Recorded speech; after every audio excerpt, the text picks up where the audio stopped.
મારા અંગત કામ અર્થે વીઆર મોલ જઈ રહ્યો હતો. હું વીઆર મોલ જઈ રહ્યો હતો ત્યારે પર્વત પાટિયા જે સેમી સર્કલ 15 ઓફિસ છે એની બાજુમાં બીઆરટીએસ કોરિડોરની અંદર એક બ્લેક કાચવાળી નંબર પ્લેટ વગરની ગાડી ઊભી હતી. તો એ સમયે જ જો ડીજીપી શ્રીનો એક પરિપત્ર છે કે કોઈ પણ વ્યક્તિએ કાળા કાચમાં પોલીસ કર્મચારીએ નંબર પ્લેટ વગરની ગાડી રાખવી નહીં. એમ છતાં ડીજીપીના પરિપત્રોને કોઈ ગાંઠતા નથી. કાળા કાચવાળી ગાડીઓ નંબર પ્લેટ વગરની ગાડીઓ રાખે છે. તો એ બાબતે મને થોડી શંકા ગઈ કે આ ગાડીમાં કંઈ પણ હોઈ શકે. તો આપણે એ ગાડીમાંથી ઉતર્યા અને એ ગાડીની સામે જઈ અને મેં મારી પોતાની સલામતી માટે ફેસબુક લાઈવ વિડીયો ચાલુ કર્યો હતો. કારણ કે કોઈ પણ ઘટના આની પહેલાં મારી ઉપર હુમલો થઈ ચૂક્યો છે. એટલે મારી સાવચેતીના ભાગરૂપે મેં ફેસબુક લાઈવ ચાલુ કર્યું અને કેમેરા લઈ અને ગાડીની સામે ગયો. તો સૌપ્રથમ તો જે ગાડી ચલાવનાર વ્યક્તિ છે એને ગાડી ચડાવવાનો પ્રયત્ન કર્યો મારા ઉપર. ત્યારબાદ એ ગાડીમાંથી ઉતર્યો અને મારી ઉપર ઉગ્રતાથી ઉદ્ધતાઈભર્યું વર્તન કરવામાં આવ્યું. પોતાની ભૂલ સ્વીકારી અને કાળા કાચ અને નંબર પ્લેટ વગરનો દંડ ભરવાને બદલે એ વ્યક્તિ મારી ઉપર મન ફાવે એમ બોલવા માંડ્યો. આ સમયગાળા દરમિયાન મને મારું જાનનું જોખમ લાગ્યું એટલે મેં 100 નંબર કંટ્રોલ રૂમમાં પણ ફોન કર્યો. કંટ્રોલ રૂમમાં કોઈએ ફોન ના ઉપાડ્યો. પછી ટ્રાફિક ડીસીપી શ્રી અનિતાબેન વાનાણી છે એમને પણ ફોન કર્યો, એમને પણ ફોન રિસીવ ના કર્યો. પછી પાછો 100 નંબરના કંટ્રોલ રૂમમાં ફોન કર્યો, તેમ છતાં કોઈ ફોન રિસીવ થયા નહીં. છેવટે આખરે કોઈ ઓપ્શન ના બન્યો એટલે મેં ટ્રાફિક હેલ્પલાઇન નંબરમાં ફોન કર્યો. એમાં જાણ કરી કે આનો દંડ લેવામાં આવે કાળા કાચ નંબર પ્લેટ વગરનો.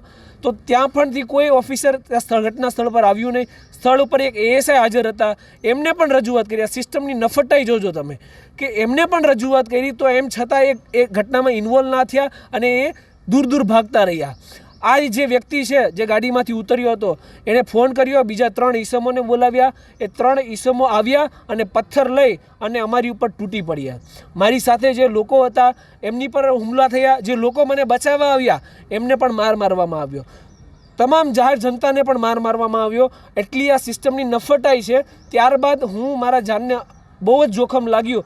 જે લાઈવ વિડીયો હતો એ વિડીયો મારા ફોનમાંથી ખેંચી ફોન લઈ અને ફોન ફેંકી અને પુરાવાનો નાશ કરવાની કોશિશ કરવામાં આવી. પછી હું ત્યાંથી મારો જીવ બચાવીને પૂણા પોલીસ સ્ટેશન પહોંચ્યો. અને હજુ તમે જુઓ કે આ લોકોની ક્રૂરતાનો કોઈ અંત જ નથી. હું પૂણા પોલીસ સ્ટેશન પીએસઓમાં ગયો. પીએસઓમાંથી પછી મને ઇન્વેસ્ટિગેશન રૂમમાં મોકલવામાં આવ્યો.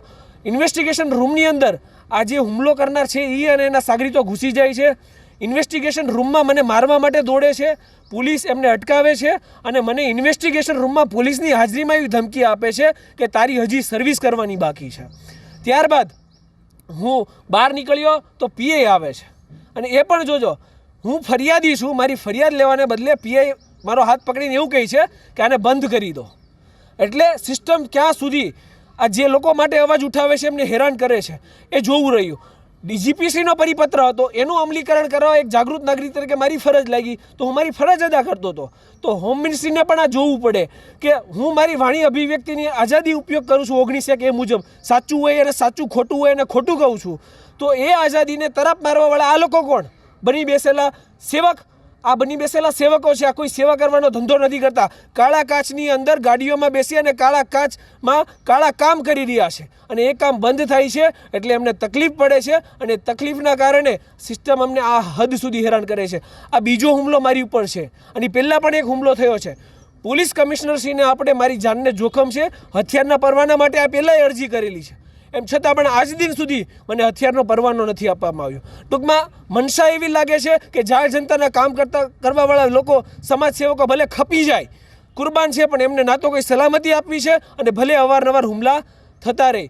હોમ મિનિસ્ટ્રીને આપણા મીડિયાના માધ્યમથી મારું એક નિવેદન છે કે આ ઘટનાને ધ્યાનમાં લેવામાં આવે, ઉપરી અધિકારીઓ પાસે ઇન્વેસ્ટિગેશન કરવામાં આવે. બાકી અહીંથી તો કંઈ થવાનું નથી. એક થાળીના ચટ્ટાપટ્ટા છે. ઇન્વેસ્ટિગેશન કરવામાં આવે, સખ્ત ઇન્વેસ્ટિગેશન થાય, આમાં સખ્ત કાર્યવાહી થાય તો આ લોકોની જે એટલી હિંમત વધી ગઈ છે કે પોતે એક તો ખોટું કરો અને ખોટું કર્યા પછી હુમલો પણ કરો, આના ઉપર અંકુશ આવે. બાકી આ લોકો અનકન્ટ્રોલેબલ છે. અત્યારે હાલ આપણે પોલીસ સ્ટેશન આવ્યા છીએ અને 2 થી 2.5 કલાકના સમય બાદ આપણી ફરિયાદો નોંધવામાં આવી છે. હુમલા બદલ, જે ફોન સ્નેચ કરવામાં આવ્યો એ બદલ, જે ધમકી આપવામાં આવ્યા એ બદલ 4, 5, 6, 7 લોકો ટોટલ હતા. ગ્રુપિઝમ કરીને મને ધમકાવ્યો, માર્યો. એનો રોંગફુલ અસેમ્બલી, ક્રિમિનલ કોન્સ્પિરસી, જે તે ધારાઓ અંતર્ગત આપણે વિધિવત ફરિયાદ કરાવી છે.